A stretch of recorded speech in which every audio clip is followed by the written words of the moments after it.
Good morning and welcome to the Justice Committee's 30th meeting of 2019. We have apologies from John Finney. Agenda item 1 is a decision to take item 6, the review of evidence in private. Are we all agreed? Agreed. We are agreed, thank you. Agenda item 2 is consideration of an affirmative instrument, Criminal Justice Scotland Act 2016, Support for Vulnerable Persons Regulations 2019 draft, and I welcome Ash Denham, Minister for Community Safety and her officials, Lucy Lawson, Senior Policy Officer, and Katie McGarvey, lawyer with the Scottish Government. I refer members to paper 1, which is a note by the clerk, and paper 2, which is a private paper. And I understand you wish to make an opening statement, Minister. I do. Thank you, Convener. Thank you for inviting me to speak in support of the affirmative instrument, which will place appropriate adult services in Scotland on a statutory footing. As you'll be aware, the role of an appropriate adult is to facilitate communication between the police and vulnerable adults during police procedures. And appropriate adult services in Scotland have been delivered on a non-statutory basis since the early 1990s, providing an essential service in the criminal justice system. To ensure that this vital service remains sustainable, the Scottish Government included provisions relating to appropriate adults in the Criminal Justice Scotland Act of 2016, including enabling powers which have resulted in the regulations that you are considering today. These regulations confer duties on local authorities to deliver appropriate adult services and to provide training for practitioners. Local authorities currently carry out these functions on a non-statutory basis and so are well placed to undertake them as part of the statutory service. The regulations also place a duty on the Care Inspectorate to assess the quality of appropriate adult provision. And this will create a new level of quality assurance and help ensure that appropriate adult support is of a high standard in every part of the country. The regulations will be underpinned by detailed guidance to which local authorities must have regard. And we have shared a draft of the guidance with the committee for your consideration. The guidance will ensure that every local authority has a clear understanding of what is expected of them in discharging their functions. And it will also help ensure consistency in key aspects of provision across all local authority areas. To support the introduction of these statutory duties, we are providing additional funding of £1 million per annum for local authorities. We've already allocated £500,000 this financial year, and that was to assist local authorities in preparation for the statutory service. And we've also agreed additional funding of £180,000 per annum to assist the Care Inspectorate in undertaking the quality assessment function. Appropriate adults play an important role in helping to safeguard the rights of vulnerable individuals in the criminal justice system. And in supporting these regulations, the committee will ensure that this vital service continues to be delivered to a consistently high standard right across Scotland. Thank you, Convener. Thank you. Do members have questions from ministers? Liam MacArthur. Thank you, Convener. Good morning. Minister, first I'd warmly welcome the statutory instrument and the provisions that you've just laid out. You referred there to the additional funding that has gone in, including, I think, £1 million to local authorities, again, which is welcome.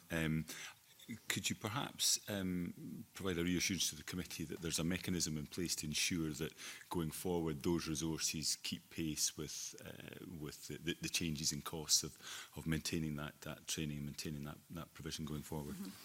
Yep, so as I said, we've already allocated the 500,000 so that local authorities would be able to make preparations. But obviously local authorities are already, in most cases, already delivering this service, albeit on a non-statutory basis.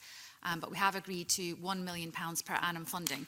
So that at the moment is for the next 3 years. And after that time, it will be reviewed. And I couldn't give any more detail on that at the moment. So it's in the sense that it will be subject to local authorities coming forward with a needs case for the costs over a 3-year period? Yeah. Right. Liam Kerr. Very similar line of questioning to that from Liam MacArthur, actually. Minister, can you tell us, so the £1 million is to help local authorities. What is the actual cost to local authorities to deliver this? in each year over the next 3 years? Do you know? Well, we've estimated that the cost is around £1 million a year in order to deliver this service. But as I said, most local authorities are already delivering the service. So this is, I think, obviously we expect that once you place a statutory duty on the police in order to use this service, we imagine that the demand will increase. So this is an additional £1 million that is going to be provided to the local authorities in order to make sure that we have the service that we want. And obviously we want that service to be consistent right across the country, and we're also putting obviously quality assurance steps in as well to make sure that we have the quality that we would expect as well. Understand. Are there any more questions for the Minister? In that case, agenda item 3 is formal consideration of the motion in relation to the Criminal Justice Scotland Act 2016 Support for Vulnerable Persons Regulations 2019 draft. The Delegated Powers and Law Reform Committee has considered and reported on the instrument and has no comment on it. The motion will be moved with an opportunity for formal debate if necessary. The motion is Motion 19844 that the Justice Committee recommends that the Criminal Justice Scotland Act 2016 Support for Vulnerable Persons Regulations 2019 draft be approved. Minister, to move? Moved. Thank you. Do members have any comments? No. Thank you. The question is that motion 19844 in the name of Hamza Yusuf be approved. Are we all agreed? We are all agreed. I thank the Minister and officials for attending, and we now suspend briefly to allow for a change of witnesses.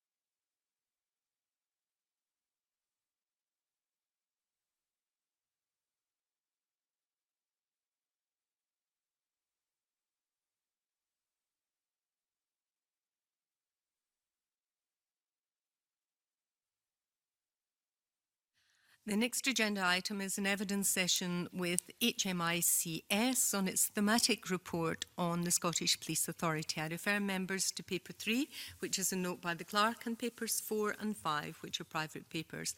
And I welcome Jill Imrie to the meeting and invite her to make some brief opening remarks. Thank you, Convener, and thank you to the Justice Committee for your interest in this report into the Scottish Police Authority. As you know, Her Majesty's Inspectorate of Constabulary has wide-ranging powers under the Police and Fire Reform Act to look at the state, effectiveness and efficiency of Police Scotland and the Scottish Police Authority. And I just want to begin by emphasising the most important aim of all of the work of HMICS is to improve policing, to help towards improving policing for the benefit of the public in Scotland. And part of that is a keen interest in the governance of policing, which obviously goes right to the heart of public confidence. So HMICS has looked at the Scottish Police Authority a number of times since its introduction.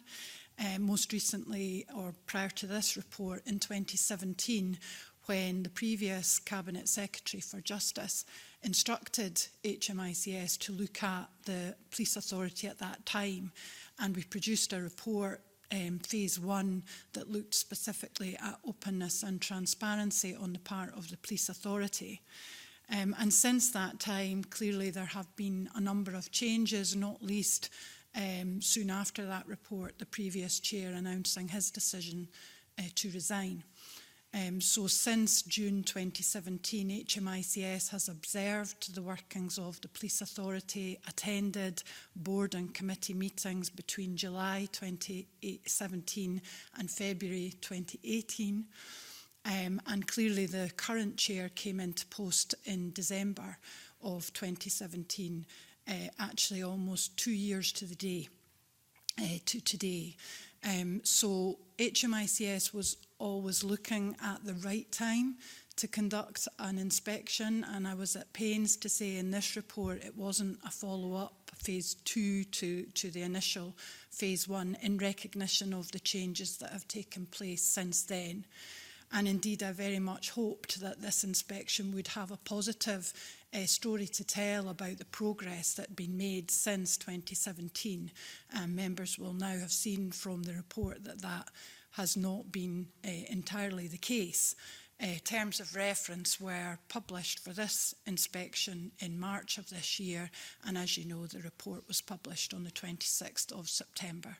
So again, thank you very much for the invitation, and I will now be happy to answer any questions that members have. Yes, thank you for that. If I could perhaps start with a kind of general question, whether the SPE, in your view, now has the capacity to deliver on what it was designed for, and if not, what more is needed? The SPA certainly still has some work to do in building that corporate team, the staff within the authority itself, to support the work of the board. And that has been referenced many times over the years in this current chair's tenure, and also the tenure of the previous 2 chairs. There is a discussion about what the role, or rather how the police authority should fulfil its role. The role is quite clear in the Act. The actual remit of the authority is very clear. And when I say the authority, I mean the chair and the board members. It then is the extent to which the staff of the authority need to be equipped to support the board. And I mention in the report a number of times that there is merit in considering more of a secretariat function to the board, rather than building a body that delivers many of these functions itself. Right, well, I suppose following on from that and looking at the corporate team and some of the things you've covered, whether you consider staff morale in the SPA remains an issue, and if so, what steps need to be taken to improve this? Staff morale was something that came across very clearly during our inspection, both through the public survey, the anonymous survey that attracted limited response, over 80 responses, but half of those were from staff, and from our discussions and interviews with members of staff. Clearly, I am very recently aware in the letter from the interim chief executive from last week that there are efforts underway in the authority to invest in organisational development, and part of that will be engagement with staff at the authority. So there do appear to be steps underway, but I'm not able to say how successful those have been. But it was a consistent theme through the inspection, not just from staff themselves, but from staff associations and unions. So it appears that staff SP within the SP, the morale still is a problem, or has been a problem. There may be steps being taken. Could you give an example of what affected staff morale? What was causing these problems? Some of the issues absolutely relate to the uncertainty about the structure. Your first question about what the capacity of the authority is, and indeed how it should actually discharge its very clear functions. So there have been a number of recommendations and reviews over the years. There have been a number of suggested structures for that corporate staff complement to support the board. The previous interim chief executive suggested a structure that was actually approved by the board in May, at the end of May, at their board meeting in 2018. That did not then come to fruition. The previous chief executive then came into post in October, November of 2018, and there was some understandable time for that individual to understand what was in the revised structure, but ultimately no revised structure was then put in place. So meanwhile, staff who have worked at the authority through more than one iteration of senior leadership are unsure what their roles are going to be going forward. And I do think that that was compounded by the SPRM, the Staff Pay Remuneration Modernisation scheme that was undertaken by Police Scotland and the Police Authority to ensure that staff roles were assessed and their pay rates agreed. And a lot of staff at the authority did not find that their current grades had been upheld during that process.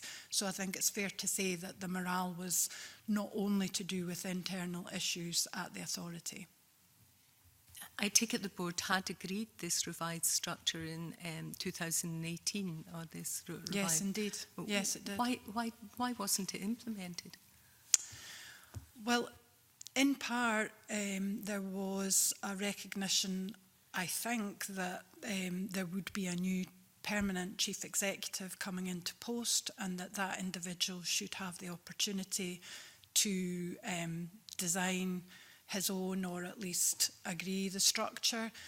However, as I say, it was approved in May 2018.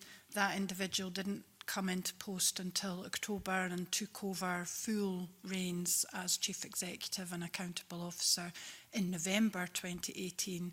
So I'm unable to explain why, when approved at the end of May, the restructure didn't then proceed.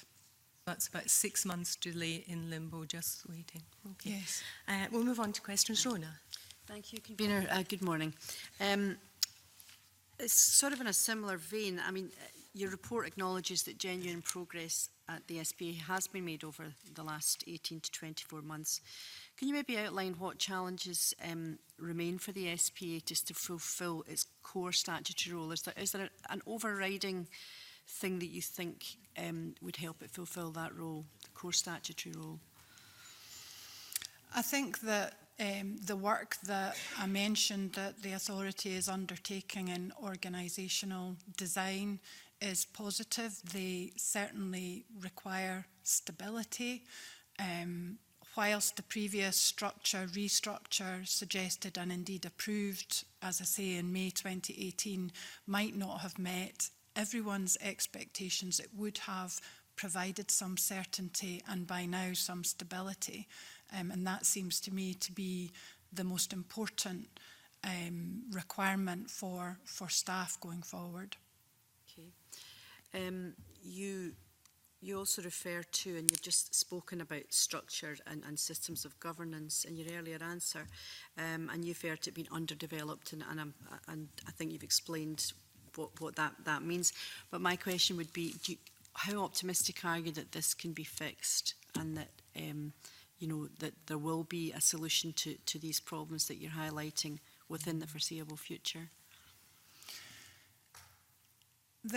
The structure, I do believe the structure is correct in the sense of having a body that is a national police authority that sits between government and Police Scotland in the national system as we have it, and as is explained in the comparative analysis of jurisdictions out with Scotland.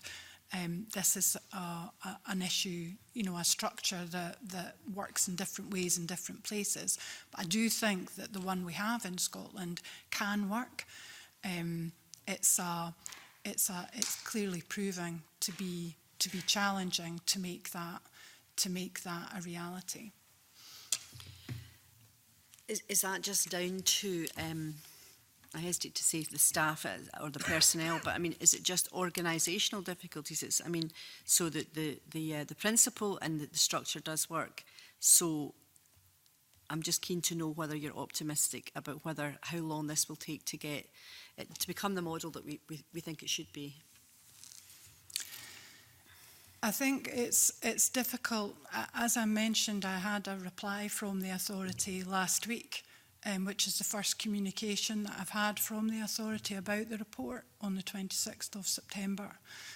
So clearly, having seen that reply at the end of business on Tuesday and then it being published with the board papers during the meeting on Wednesday, I need a little bit of time to assess the content of that reply and indeed to check the various pieces of work that are being described in that reply as to provide you with an informed judgment on whether progress is being made.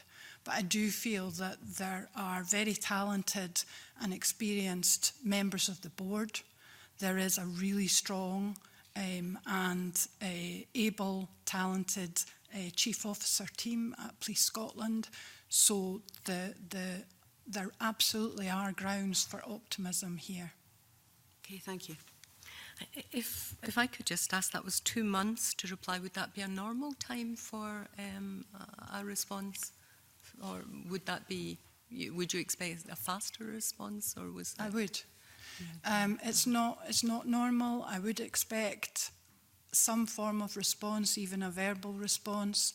I do feel that that letter makes it very clear that the interim chief executive only took up post, I think, on the actual day of publication of the report. But clearly there are other members of staff, not least the chair and members of the board, who could have communicated some response to me. The letter that I sent with the report to the chair provides a timescale of 3 months within which we would expect to receive an action plan. But that doesn't indicate, also that letter offers the opportunity for dialogue and discussion. So there's no intention for that letter to say that we don't expect a response for 3 months. We would expect to work with Police Scotland or the Police Authority on a response together, and there would certainly be an action plan in place by 3 months at the latest. So the letter clearly would prefer not to do an action plan. I think if you've read it, you can see that the authority offer 3 chunks of work basically to realise the recommendations of my report, which I'm not aware of ever having happened before. But at the same time, I am more than happy to understand what the authority is doing to actually meet the recommendations, and indeed it is a matter for the authority to decide if it wants to meet the recommendations. I do not have the powers to compel them to do so. I wonder if, as part of your inspection, you've looked at the time it's taken the SPA to respond to very key reports. This committee did a report post-legislative scrutiny, and it took 6 months. We only received a reply despite asking several times for it in the last week or so, and even then key points were not addressed. As part of the inspection, did the HMICS look at issues like that? There were key documents which were making very, I would say, substantial and significant points that it took this length of time to reply to. Yes, it did emerge during the course of our inspection that there are challenges with receiving prompt responses to correspondence and other requests. So, for instance, the document request that accompanies this inspection went in at the start of June, and that the response to that, the documents that are then submitted, obviously assist in the course of the inspection. However, we didn't receive all of the documents that we asked for a considerable period of time, and indeed most of the inspection had been completed by the time we received the documents. We actually reviewed over 350 documents in the course of the field work, on top of the over 40 interviews that we conducted with people. And the public survey that I mentioned. So we had quite a lot of sources of information, and it did emerge that, yes, there are issues with the actual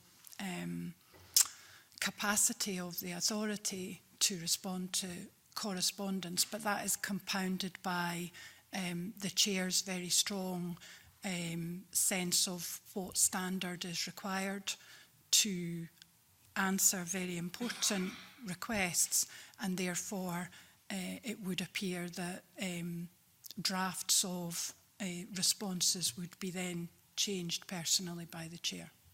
I see. Liam, care supplementary? And Very Liam briefly, if I may, did you raise, just arising from that, did you raise any of the concerns and issues directly with Scottish Government officials before the publication of the report? Yes. There were issues that emerged in the course of field work. When I say field work, I mean the interviews that I'm talking about and engagement with staff and the returns of the public survey that I didn't feel were appropriate actually to include in full in the report because they were more about internal issues, but I did feel they were sufficiently concerning to raise with the chair personally and then with Scottish Government. May I just press you on that? So who within the Scottish Government would that have been in, and what sort of form? Was it some kind of sub-report or a letter or some such? So I had a discussion with the Director General for Education, Communities and Justice, Paul Johnson, and followed that up with correspondence. Lee MacArthur. Good morning. Good morning. In the report, you refer to, at one stage, the implementation of the role of chair and its associated responsibilities remains subject to interpretation. This is reflected in the differing approaches taken by each of the three chairs, each of whom has rooted their interpretation in the legislation and developed both their leadership approach and the governance framework to suit that interpretation. You spoke earlier about the impact on morale of staff of the shifting responsibilities, and I suspect that points to that issue there. But can you maybe outline why you think that situation has arisen? Is it a source of concern, and if so, how the SPA might go about resolving that? The suggestion in the report is about perhaps providing some kind of guidance or code of practice that would augment the primary legislation, the Police and Fire Reform Act, so that any chair would have more prescriptive guidance on how to fulfil the functions within the Act. I do think there is something also about the relationship between the role of chair and the role of chief executive, that actually having set the direction and the vision for the police authority as chair and members of the board, that then the chief executive should then have the operational autonomy really to then carry that out and report back to the board. It was something the committee picked up in our own report on the post-legislative scrutiny, to which I think the SPA were not wholly sympathetic. I think they suggested that personalities have played a part, but we caution against an overemphasis on individual leaders and their approach.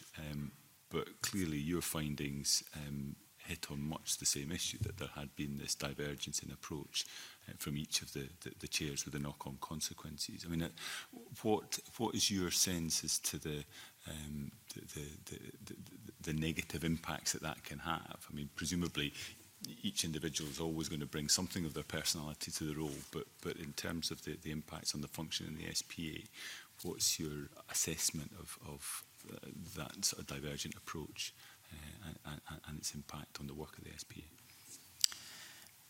It absolutely has an impact on staff who obviously want to do a good job, and I think it has an impact on board members too. I've mentioned, I think Scotland has the strongest board that it's ever had, in the sense of a real mixture of experience and depth of experience in a number of different walks of life and profession. But in order for them to, for the benefits of that to really flourish, then the chair has to give the committee, the board members, the autonomy to have a role as committee chairs and to actually contribute to their fullest in that capacity. So I think for staff employed by the SPA and for board members, that it's hugely important to have some stability and continuity and indeed empowerment in order to do their jobs. And is that feedback that you've picked up directly from conversations with other board members, that in a sense they feel they have more, that they could be contributing, but because of the way that the board is functioning at the moment, the approach that the chair's taken to the board, that's not being allowed to be realised in many respects?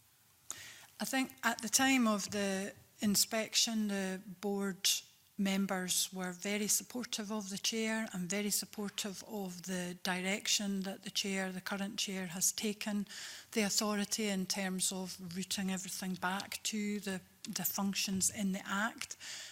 But it would be fair to say that we did pick up from other informed observers the frustration that perhaps some of the talent of the board members wasn't being fully realised.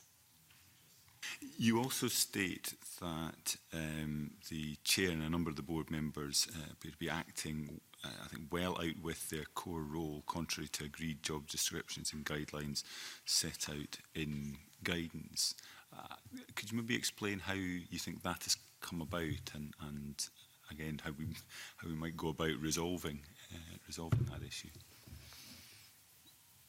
I think, well, there were a number of perspectives on that during the inspection, so there would be a view on the part of the chair and some board members that there was a requirement for the chair and board members to step into executive function in order to compensate for weakness in the authority staff team, including the previous chief executive.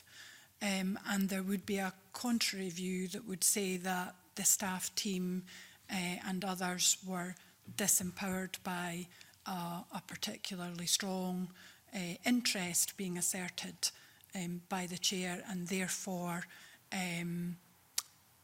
inhibited from actually carrying out their jobs. And so did you see any signs that there would be a willingness to kind of withdraw from that role if it was accepted that for a period there were gaps in capacity or whatever it might be that could be addressed through training, through recruitment or whatever, that would give some optimism that the chair and other board members would be stepping back from that approach in relation to the executive team? Certainly the chair's update reports to the board previously and the content of the response from the interim chief executive as recently as last week indicate that there is a willingness to step back in the sense of empowering the now interim chief executive and a team to do the work of the authority. However, I think that response still seemed to resist the idea that the generic on-board guidance that applies to, all public bodies in Scotland actually applies to the authority in the same way. And there seems to be a suggestion that the Scottish Police Authority views itself as unique from all other public bodies. To some extent, there may be an issue around the style and approach, as opposed to it simply being a reflection of the board trying to manage gaps within the executive team. Okay. Yes, yes, it would be my conclusion that it is as much about style and approach as it is about requirement. Thanks. Okay, Fulton. Thanks, Convener, and good morning. I'm just wondering if you were able to elaborate a wee bit on the quote. Is there a perception of a passive approach from the SPA and a lack of rigour or effectiveness in holding the Chief Constable to account? Why do you think this is the case, and what needs to be done to improve that? What I do know and I can see is that Police Scotland is actually very keen to be scrutinised and wants to be held to account. And Police Scotland's Chief Constable and Chief Officer team have actually invited me as HMI to come in and inspect various functions within Police Scotland because they are frustrated that the Police Authority has not done so. So I think from the point of view of Police Scotland, there absolutely is a desire to be able to demonstrate publicly the efforts that it's making. Why the authority isn't more rigorous in holding the Chief Constable and Police Scotland to account, I find difficult to understand. There's a huge amount of effort going into providing briefing papers and reports to the authority, and yet, well, you can see the SPA board meetings in public about how much time is spent actually utilising the content of those papers. Do you think that there's any issue with the matters that are reserved to the UK government, and are these resulting in any difficulties in the normal relationships, or accountability, or a lack of focus for the SPA? Do you think there's anything around that? There are issues about matters that are reserved, primarily national security, counter-terrorism, where there is a difficult, not an overt role for the police authority. There might be and are direct communications between the National Police Chiefs Council, of which the Chief Constable of Police Scotland is now a full member, and indeed between Scottish Government and Police Scotland. And the report does highlight the need to be more specific about the role for the authority in those sorts of matters, Brexit being the most obvious one. Having said that, I don't think that is a large part of the observation that is in the report about the lack of rigour and the generally passive and indeed reactive role that the police authority has played. Most of that relates firmly to devolved matters that are absolutely within the remit of the police authority in Scotland. Thanks for clarifying that issue. Just one final question, Convener. It's just asking if you could pick up on specifically on recommendation 11 and the specific example of cyber chaos. Has the SPA demonstrated that it's taken on board the key learning points from the proposed introduction of these kiosks? And you might be aware that this is something that we've looked at in quite some detail in the Justice Subcommittee. Yes, I think the Police Authority and indeed Police Scotland have now put in place many of the measures that you might have wanted to see prior to its purchase of equipment, i.e. consideration of ethical implications, human rights considerations, and I am aware that those have been given a lot of attention within the Police Authority and will be going forward. Certainly when we did the post-legislative scrutiny, there was some concern, to put it, I suppose, mildly, that would it be possible for the SPA to promote and monitor, work with Police Scotland, and also to provide that very important scrutiny function. And I suppose that concern was added to when we heard from the unions, the SPEF, who didn't feel that, you know, their views were taken into account, and the concerns they had, mostly about funding and issues, hadn't been raised at all at one point with the SPA. Is that something that came through in your report, this dual role, this problem? There are challenges in striking the balance between promoting policing in Scotland and Police Scotland and holding Police Scotland to account. But I do think that the two roles can be delivered and can coexist. But there does need to be that healthy scrutiny and holding to account in order to promote and indeed advocate for Police Scotland. So the police authority should be the body that is understanding the challenges that Police Scotland faces, both financial and operational, and then using its voice in order to influence government and the public debate about the challenges and the efforts that Police Scotland makes to deliver to the public in difficult, you know, under difficult circumstances. So would you say the balance is imbalanced at present? I mean, obviously, scrutiny, you pick up points, and these points that can be acted on for improvement. But is the balance more, in your opinion, concentrating on improvement or monitoring and trying without actually articulating, you know, the problems? You know, the scrutiny has highlighted. To be candid, I don't feel the authorities doing either particularly well at the moment. It's neither promoting Police Scotland and advocating for Police Scotland, nor is it holding Police Scotland to account effectively.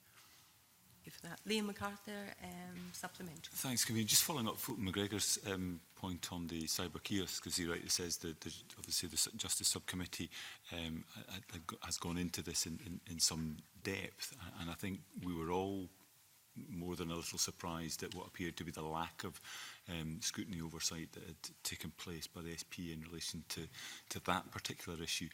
Was it your conclusion that the papers being prepared for SPA members were somehow deficient in the detail that was provided, that would then make it more difficult to cross-examine Chief Constable or senior police officers?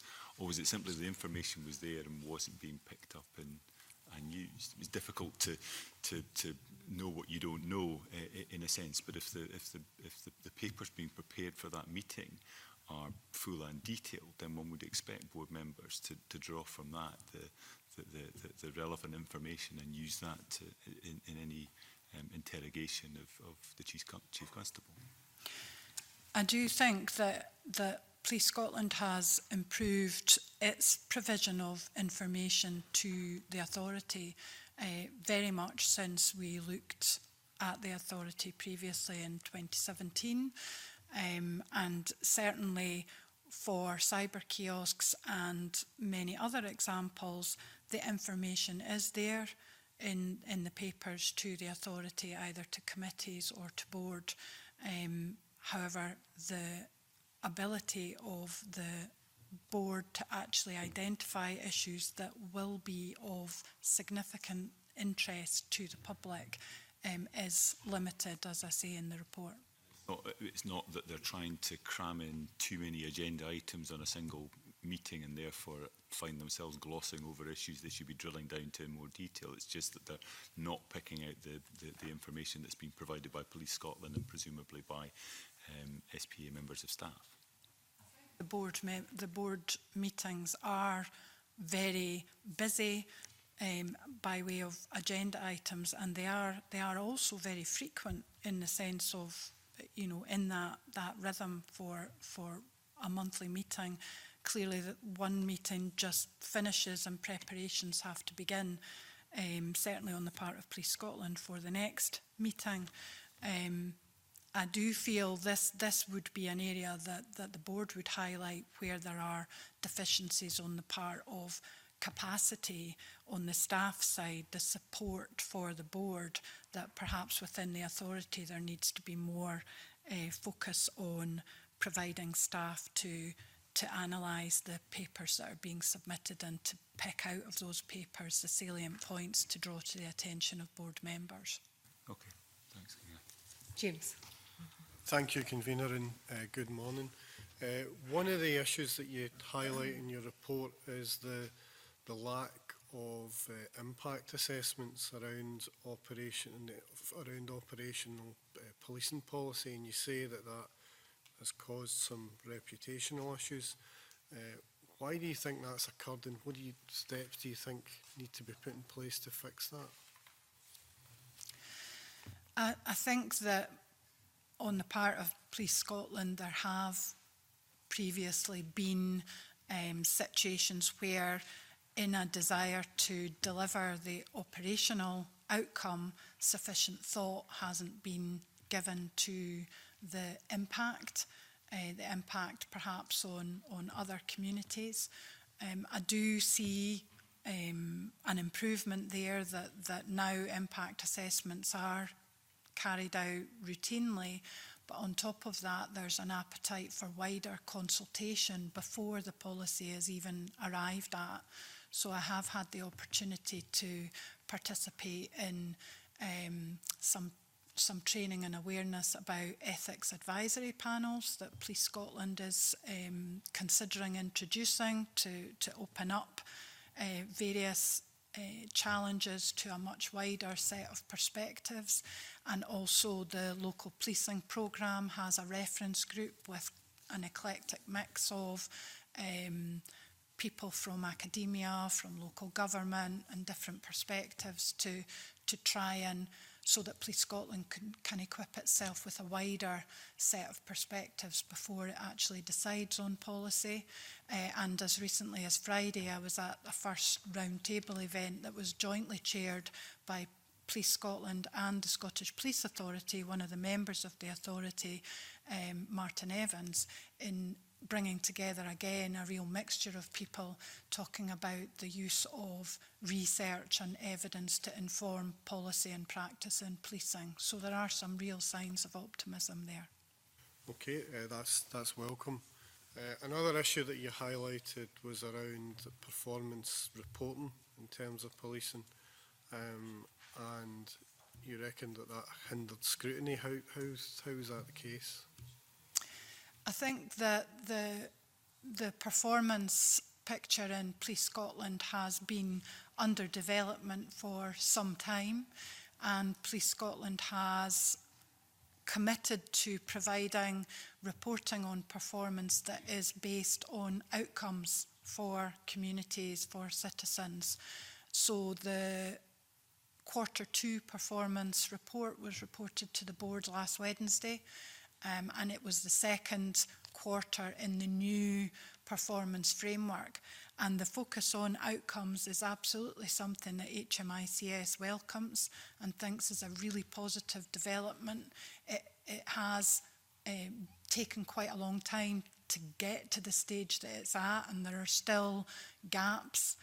However, I do think that the Q2 performance report gave a significant amount of information.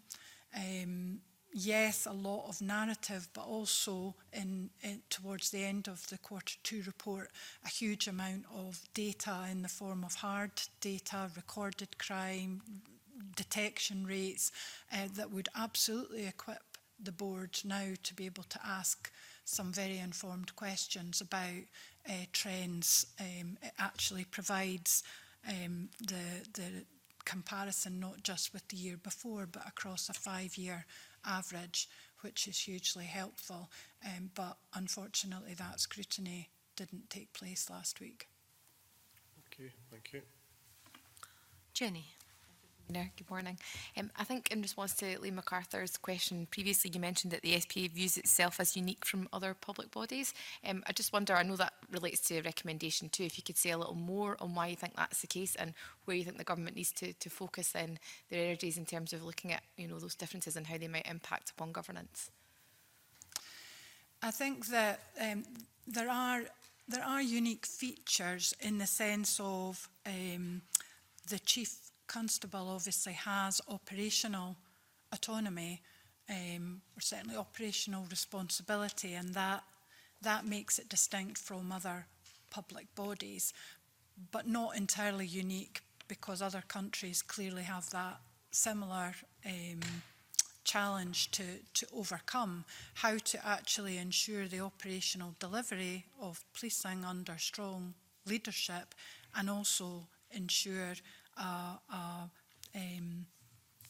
a layer of governance in between, putting that layer in between Scottish Government and actual delivery of policing.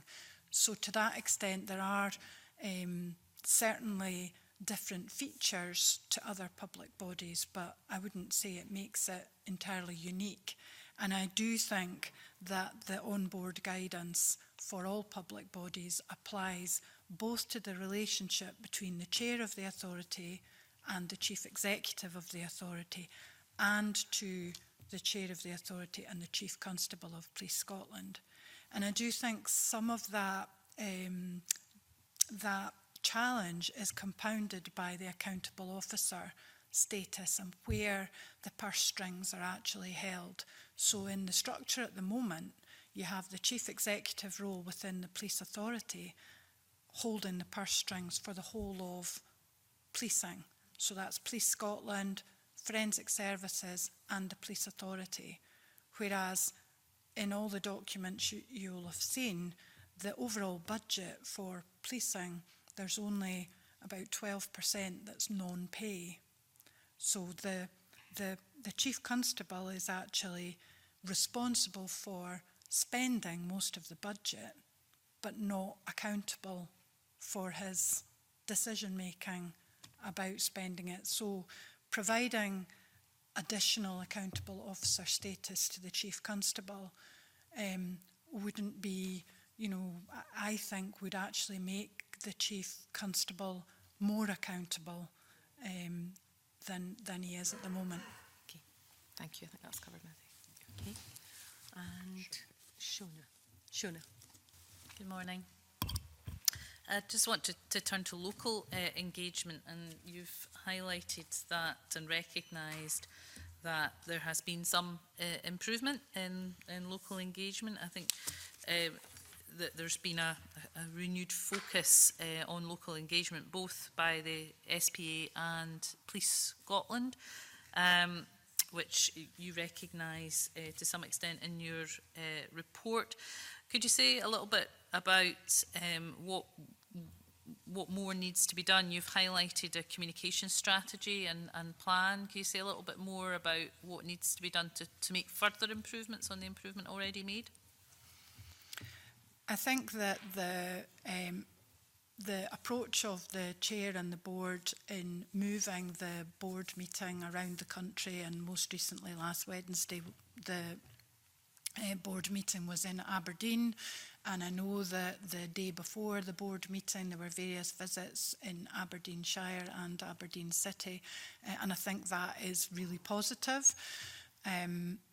I did suggest that members of COSLA, or certainly a local authority representation, would be helpful on the board.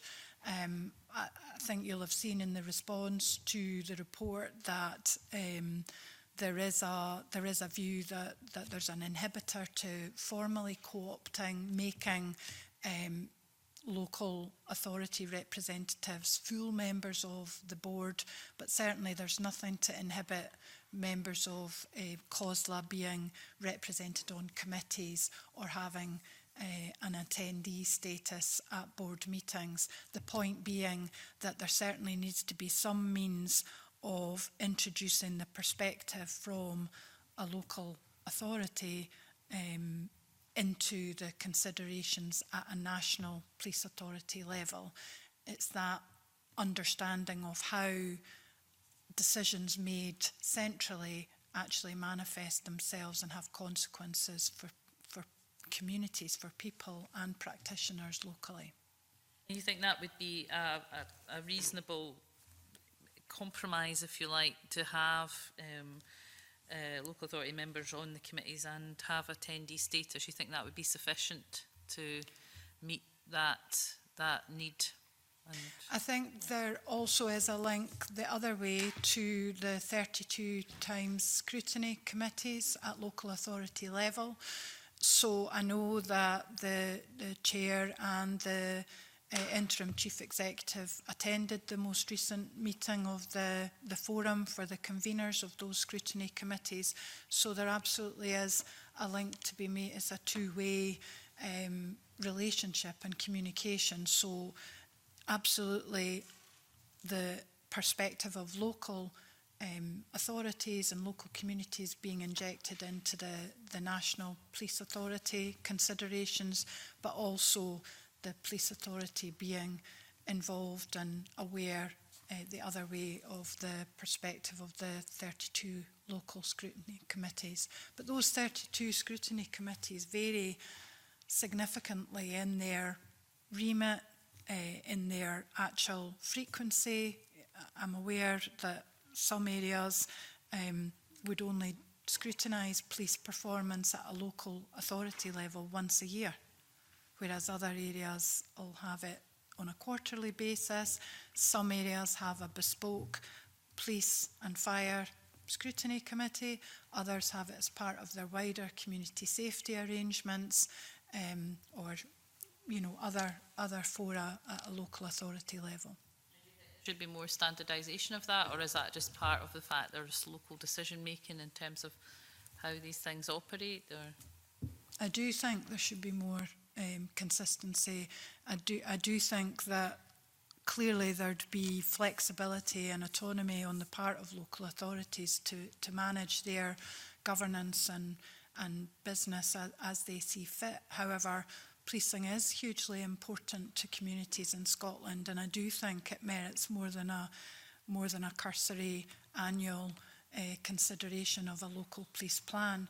I know that local police commanders responsible for those 32 local authorities through the 13 police divisions would absolutely welcome the opportunity to speak about what they were doing to deliver policing to the communities in all areas of Scotland. thank you. And Liam Kerr. Thank you, Convener. Good morning. Slight change of subject, if I may. Both the SPA and the Chief Constable have stated to Scottish ministers that the estate, the ICT, the fleet, require significant capital investment, or I think they said it won't be possible to continue to deliver a fit service. And the SPA have then gone on to say that they've managed to remove £200 million annually from the revenue budget, but that this can't continue, or they can't continue to remove that money. What is your view on these statements and the impact of what they're concluding on the ability to meet their long-term strategic objectives? I do think that there's a need for significant capital investment to improve the quality of the estate, to improve and maintain the fleet, and to realise the real benefits of transformation in the form of its ICT design and development. So a lot of the estate and the fleet issues, certainly as far as the buildings go, are not new, and are situations and standards that were inherited by Police Scotland from the legacy forces.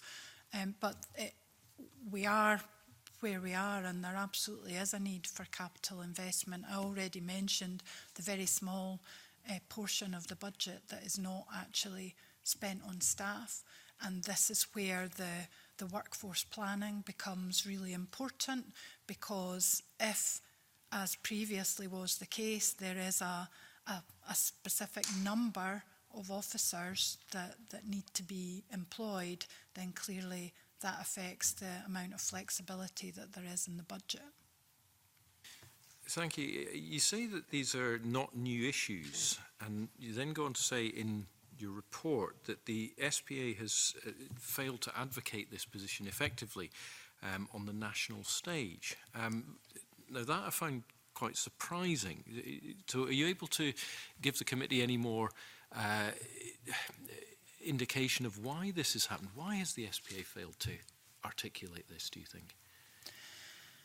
I think that situation has changed in the recent past, and I think I do mention in the report that there had been much more overt support for the need for investment in policing. I think it had been in the August meeting prior to publication of that report, and certainly we've seen that continue, and there is now, and in the correspondence the convener referred to, I'm aware that the chair concentrates significantly on the shortfall in funding and the need for investment, and I think that is really welcome. I don't know why that wasn't the case previously. Finally, for me, just going back to something that James Kelly was asking about, I think the performance reporting. Moving from that, do you have any views on the adequacy of the SPA's financial reporting system, and particularly its openness and transparency? In respect of the finances of Police Scotland or its own? Well, both. So I think that the merging of the previous Finance Committee and HR Committee to form an overarching resources committee has been a good thing. And I think the quality of the financial reporting has improved significantly. I would say that really, from my interpretation, is down to the contribution of the Chief Financial Officer within Police Scotland and the Deputy Chief Officer in Police Scotland, as opposed to any improvements on the part of the authority. Very grateful, thank you. Just on that subject then, given there have been, Audit Scotland has issued 4 Section 22 reports, did you get any feel, would you feel able to comment if you thought that perhaps this year there wouldn't be a Section 22, or do you think there would still be issues there that are likely to be part of the Audit Scotland deeming it necessary to have another Section 22? I think there will be another Section 22 report, yes. Can I just finally, I think this is really quite the crux of some of the evidence we've heard today. I noticed that under governance, the report says the chair and a number of board members are acting well out with their core non-executive role, contrary to the agreed job descriptions and guidance set out on board guidance.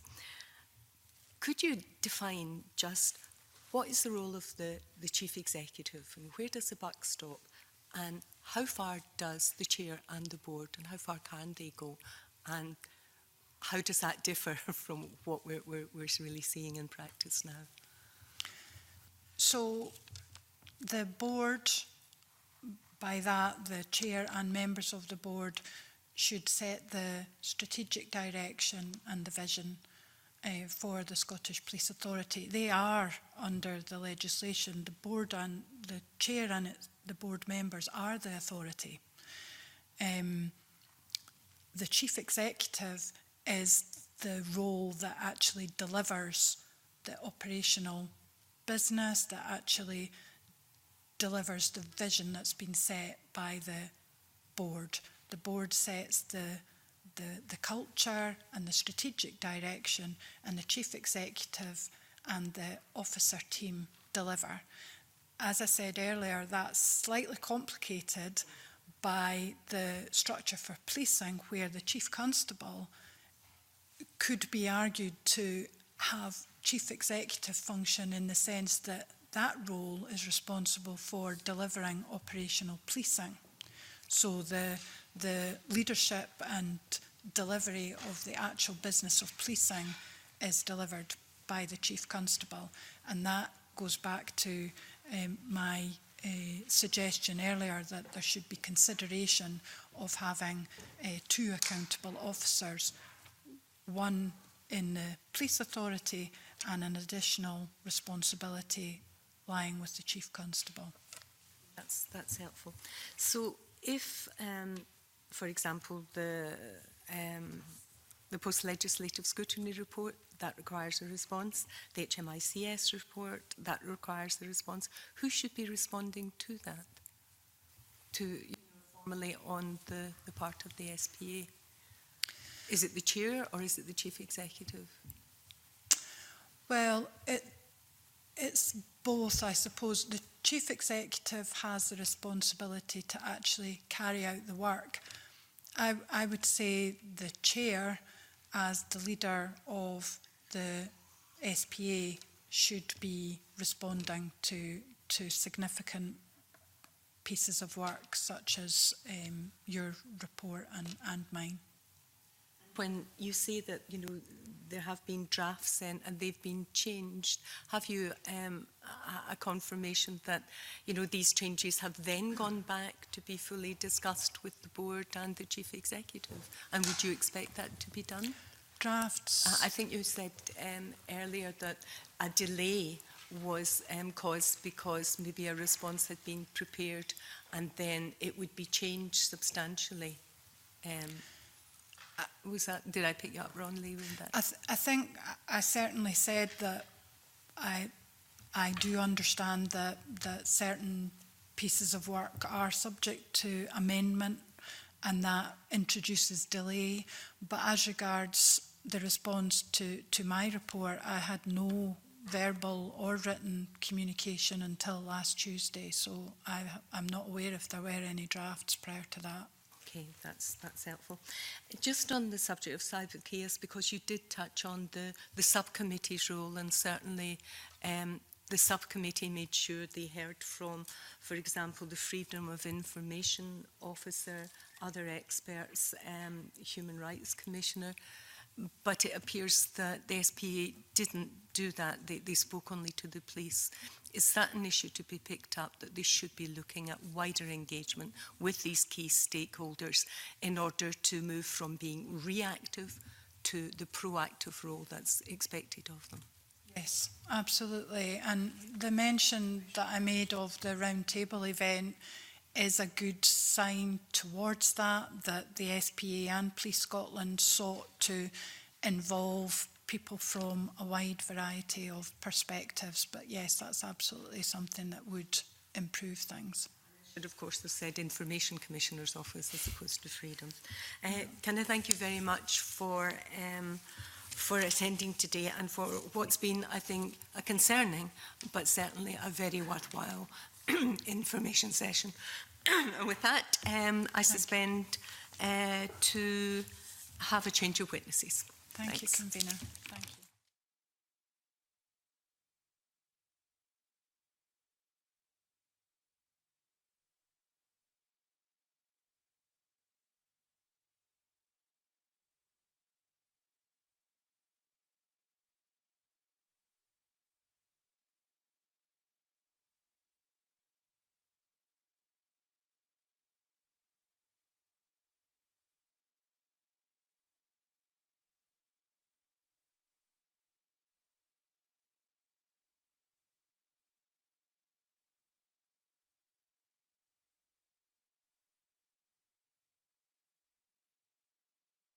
Agenda item 5 is the consideration of 5 negative instruments: Firefighters Pension Scheme Scotland Amendment Regulations 2019 SSI 2019/357, Firefighters Pension Scheme Scotland Amendment Order 2019 SSI 2019/358, Police Pensions Amendment, Increased Pension Entitlement Scotland, Regulations 2019, SSI 2019/380, Firefighters Pension Scheme Amendment, Increased Pension Entitlement Scotland Order 2019, SSI 2019/381, and Firefighters Pension and Compensation Schemes Amendment Scotland Order 2019 SSI 2019/382. 2. I refer members to paper 6, which is a note by the clerk. The Delegated Powers and Law Reform Committee has considered and reported on these instruments and made a series of comments which are set out in the paper from the clerk. Do members have any comments on the instruments? Fulton. Thanks, Convener. I've got some comments that relate to these instruments, but not specifically to the ones laid in front of us. I've been dealing with a constituent case on firefighter pensions. The case was about pre-1992 pensions, which, as we know, unlike later pensions, are not given to partners who were not surviving spouses and surviving civil partners, despite in this case there being a relationship for several decades.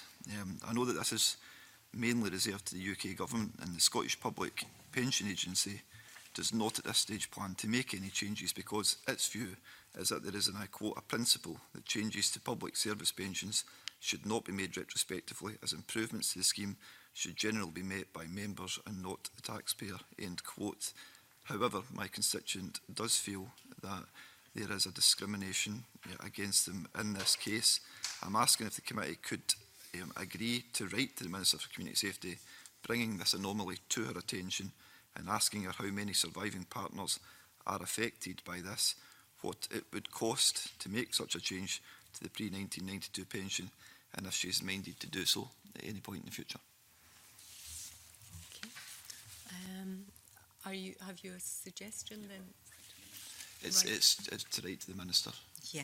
Are the committee content with that? Do members have any other comments, or can I perhaps help? It might be helpful because that would, I presume, delay till we got a response. In addition to that, then I mentioned that the Subordinate Legislation Committee the Delegated Powers and Law Reform Committee had considered the report, and they had some comments, not least about it was about the drafting and what appears to be defective. So would the committee be agreed that in order to write to the Minister, as Fulton has suggested, and in order to address and give the opportunity to address these comments on the defective drafting, that we delay, and I believe we have got time to delay this? For this one. For this one, that's the firefighters' pension compensation scheme, defer agreeing that until the meeting 7th of January. Are you agreed on that bit and the regulation that, like Felton, the same thing till 7th of January? Everyone content with that? Right. So, is it the same regulation or is it a different one? No, do you want to take it? So if I understand, so write to the Minister about the broader point that Mr McGregor raises, and also in relation to SSI 2019-382 to hold that off until the 7th of January, pending some further correspondence with the Minister about suggested defective drafting. So combine those two issues in the same letter to the Minister for Community Safety.